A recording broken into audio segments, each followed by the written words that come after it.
Hello good morning students. तो आज की इस वीडियो में अपन करने जा रहे हैं कक्षा 10वीं की विषय हिंदी और पुस्तक का नाम है क्षितिज, जिसमें पाठ नंबर 17 पाठ नंबर जो 17 है वो है संस्कृति। और इस पाठ की जो लेखक है वो है भदंत आनंद कौशल्यायन। और इस पाठ का इनका जो उद्देश्य रहा है मेन इसका जो इन्होंने जो पाठ लिखा इसका मुख्य उद्देश्य क्या रहा है कि वे लोगों को सुसंस्कृत एवं सुसभ्य बनने पर बल देना चाहते हैं। तो स्टूडेंट्स, इस पाठ में हम यही देखेंगे कि संस्कृत और सभ्य व्यक्ति कौन होते हैं।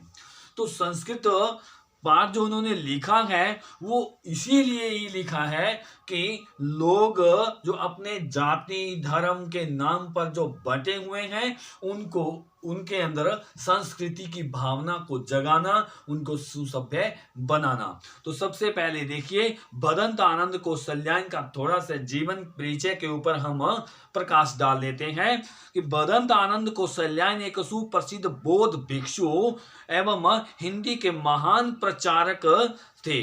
उनका जन्म सन 1905 ईस्वी में अंबाला जिले के सोहना नामक गांव में हुआ था। तो ये बौद्ध भिक्षु होने के कारण इन्होंने क्या है देश विदेश में यात्राएं बहुत की थी और इसी कारण ही इन्होंने सबसे ज्यादा क्या है यात्रा वृत्तांत लिखे थे। और इन्होंने बहुत सारा जो समय है ये महात्मा गांधी के साथ भी इन्होंने बिताया था। तो उनके जो साहित्य में है महात्मा गांधी के दर्शन भी हमारे को मिलते हैं। महात्मा गांधी से प्रेरित इनसे कुछ विचार भी हमारे को मिलते हैं। तो इस प्रकार इनका जो मेन जो इनका मुख्य मुद्दा था वो था राष्ट्रभाषा के प्रचार प्रसार का। तो इन्होंने बहुत योगदान दिया इस मुहिम में भी। तो इन्होंने राष्ट्रभाषा के प्रचार प्रसार में बहुत बड़ा योगदान दिया। तो इस प्रकार इनका सन 1988 में इनका निधन हो जाता है। तो अब हम शुरू करते हैं संस्कृत पाठ का सार। तो कुछ एक सार है, मैं इसका सार सुना देता हूं, कुछ प्रश्नों के उत्तर भी हम आपको देंगे। प्रस्तुत पाठ में लेखक ने संस्कृति और सभ्यता से जुड़े अनेक प्रश्नों पर प्रकाश डाला है। लेखक ने अनेक उदाहरण देकर सभ्यता और संस्कृत के स्वरूप को स्पष्ट करते हुए उनके अंतर पर भी प्रकाश डाला है। लेखक ने बताया है कि सभ्यता और संस्कृति दो अलग अलग वस्तुएं हैं। सभ्यता संस्कृति का परिणाम है किंतु संस्कृति अविभाज्य वस्तु है। अविभाज्य मतलब इसको डिवाइड नहीं किया जा सकता। वे संस्कृत का विभाजन नहीं करना चाहते। लेखक की दृष्टि में जो मानव के लिए कल्याणकारी नहीं है वह संस्कृत या सभ्यता ही नहीं हो सकती है।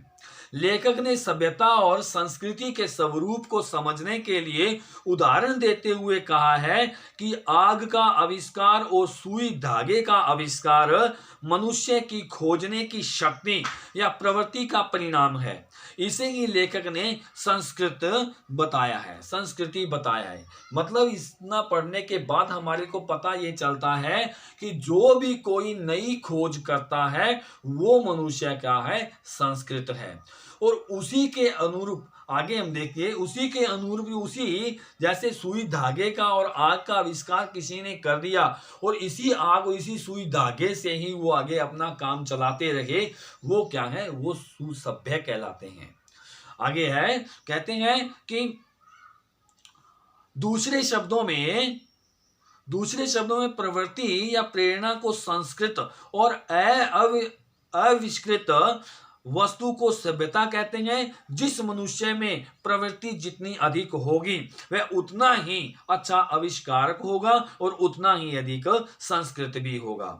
लेखक ने अपनी अवधारणा को ही और अधिक स्पष्ट करते हुए कहा है कि एक आविष्कारक व्यक्ति सुसंस्कृत होता है किंतु उसकी संतान जिसने यह आविष्कृत वस्तु एकाएक या अनायास ही प्राप्त कर ली है वह सभ्य हो सकता है, सुसंस्कृत नहीं हो सकता। मान लीजिए कि आपके पिता ने कोई फैक्ट्री लगाई और वो फैक्ट्री ही आपको अनायास आपको मिल गई, बिना किसी प्रयास से आपको वो फैक्ट्री मिल गई और आप उसी से ही अपनी आजीविका चलाए जा रहे हैं, तो आप संस्कृत नहीं हैं, आप सभ्य कहलाएंगे।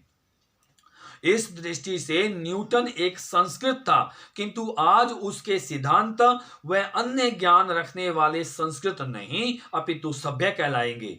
जब भी कोई आविष्कारक भौतिक आवश्यकता की पूर्ति के लिए होगा तो उसमें संस्कृति कम और सभ्यता अधिक कही जा सकती है, किंतु जब पेट भरा होने पर भी कुछ लोग रात को जगमगाते तारों का रहस्य जानने का प्रयास करते हैं, वे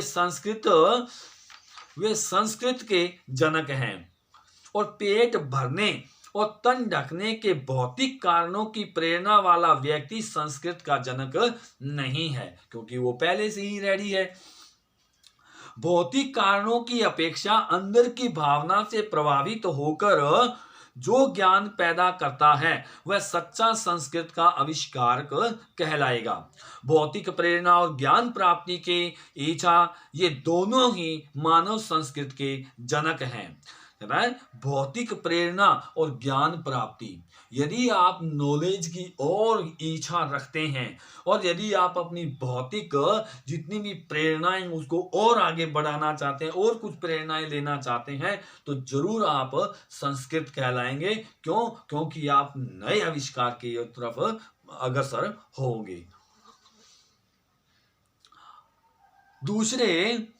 दूसरों के मुख में रोटी का टुकड़ा डालने के लिए जो अपने मुंह का कौर छोड़ देता है, या फिर रोगी बच्चे को सारी रात गोद में लिए जो मां बैठी रहती है, वह ऐसा क्यों करती है? इसी प्रकार कार्ल मार्क्स मजदूरों का जीवन सुखी देखने के लिए अपना सारा जीवन दुखों में गला देता है।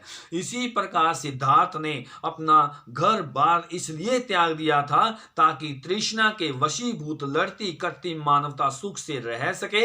अतः हम समझ सकते हैं कि संस्कृति ही आग और सुई धागे का आविष्कार कराती है, तो वह तारों की दुनिया के रहस्य का ज्ञान कराती है, और वह योग्यता जो किसी मां मानव से सर्वस्व त्याग कराती है, वह भी संस्कृति ही है।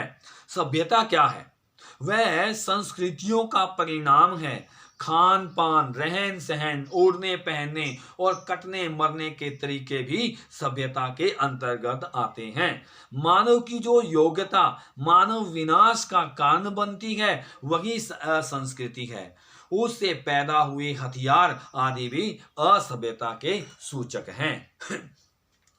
मानव जो है, मानव देखिए, ये नहीं है कि किसी चीज की आविष्कार हम कर रहे हैं तो हम संस्कृत ही हैं।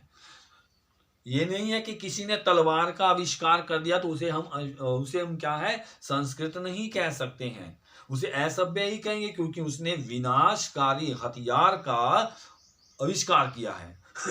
सुसंस्कृत आदमी वही कहलाता है जो किसी मानव कल्याण के लिए किसी चीज की खोज करता है।